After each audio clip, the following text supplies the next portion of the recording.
ఎక్కడెక్కడా అని ఎదురు చూస్తున్న వారికి సడన్ సర్ప్రైజ్ ఇచ్చారు Iran supreme leader Ayatollah Ali Khamenei. Israel తో యుద్ధంలో అండర్ గ్రౌండ్ కు వెళ్లిన ఖమేనీ సెంట్రల్ టెహ్రాన్ లోని ఓ మసీదులో జరిగిన మతపరమైన కార్యక్రమంలో ప్రత్యక్షమయ్యారు. ఖమేనీని చూసిన స్థానికులు హర్షం వ్యక్తం చేశారు. పిడికిలి ఎత్తి నినాదాలు చేశారు.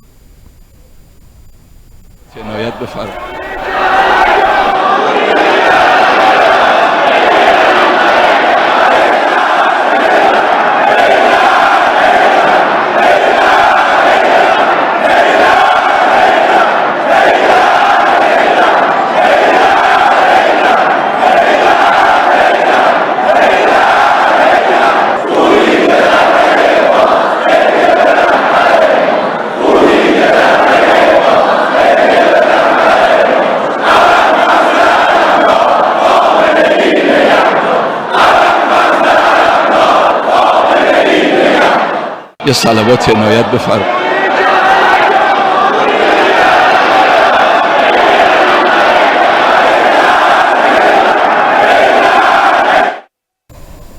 ఆపరేషన్ రైజింగ్ లయన్ పేరిట ఇరాన్ పై ఇజ్రాయెల్ ఇటీవల దాడులు చేసింది. ఖమేనీ నివాసంతో పాటు ఇరాన్ అధ్యక్ష కార్యాలయం ఉండే మునీరియో ప్రాంతాల్లోనూ ఇజ్రాయెల్ వైమానిక దాడులు చేసింది. దీంతో ఆయన రహస్య బంకర్లో ఆశ్రయం పొందారు. ఎటువంటి సిగ్నళ్లకు అందకుండా ఉండటానికి ఖమేనీ ఉన్న ప్రదేశాల్లో ఎలక్ట్రానిక్ కమ్యూనికేషన్లను అధికారులు పూర్తిగా నిలిపివేశారు. అత్యంత రహస్య ఉన్నత స్థాయి విభాగం ఆయనకు భద్రత కల్పించింది.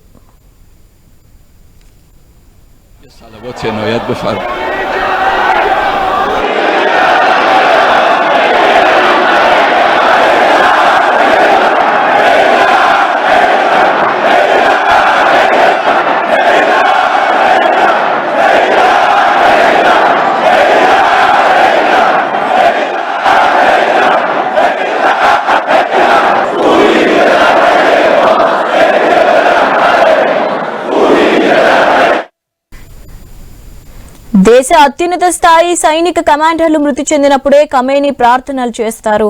కానీ ఇజ్రాయెల్ తో జరిగిన యుద్ధంలో మరణించిన ఇరాన్ కీలక సైనిక కమాండర్లు అణుశాస్త్రవేత్తలకు నిర్వహించిన అంతిమ యాత్రకు కూడా ఖమేనీ హాజరవ్వలేదు. చివరిసారిగా ఇరాన్ సుప్రీం నేత ఈ నెల 11న సైనిక కమాండర్ల సమావేశంలో కనిపించారు.